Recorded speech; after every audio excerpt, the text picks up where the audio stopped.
നിങ്ങളിപ്പോൾ ഈ വീഡിയോ കാണുന്നത് ഒരു സ്മാർട്ട് ഫോണിലൂടെയാണ്. ഇത് പ്രവർത്തിക്കുന്നത് ഇൻ്റർനെറ്റിലൂടെയാണ്.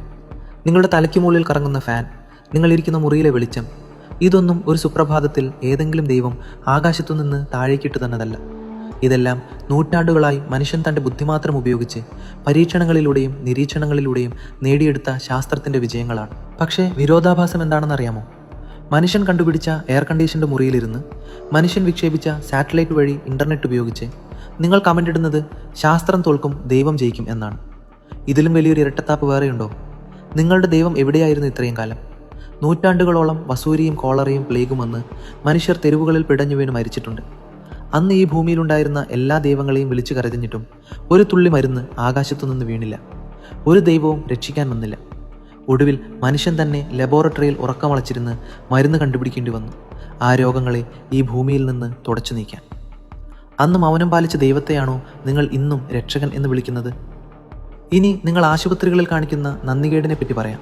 ഒരു ഡോക്ടർ 10-15 മണിക്കൂർ കഷ്ടപ്പെട്ട് സങ്കീർണമായ ഒരു സർജറി നടത്തി ഒരാളെ മരണമുഖത്ത് നിന്ന് ജീവിതത്തിലേക്ക് തിരിച്ചു കൊണ്ടുവരും.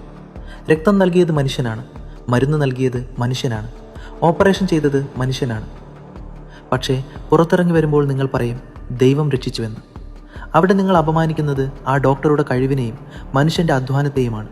ഒന്ന് ചിന്തിക്കൂ, ദൈവം മനുഷ്യനെ സൃഷ്ടിച്ചു എന്നാണ് നിങ്ങളുടെ വിശ്വാസം. എങ്കിൽ എന്തിനാണ് ആ സൃഷ്ടിയിൽ ഇത്രയധികം പിഴവുകൾ? ജന്മന ഹൃദയത്തിന് ദ്വാരമുള്ള കുഞ്ഞുങ്ങൾ, കാഴ്ചയില്ലാത്തവർ, കേൾവിയില്ലാത്തവർ, ഇതൊക്കെ ആരുടെ കുറ്റമാണ്? ഈ പിഴവുകളൊക്കെ ശരിയാക്കുന്നത് ആരാണ്? സർജറി നടത്തി ഹൃദയം ശരിയാക്കുന്നതും കണ്ണിന് ലെൻസ് വെക്കുന്നതും കേൾക്കാൻ മെഷീൻ വെക്കുന്നതും മനുഷ്യനാണ്.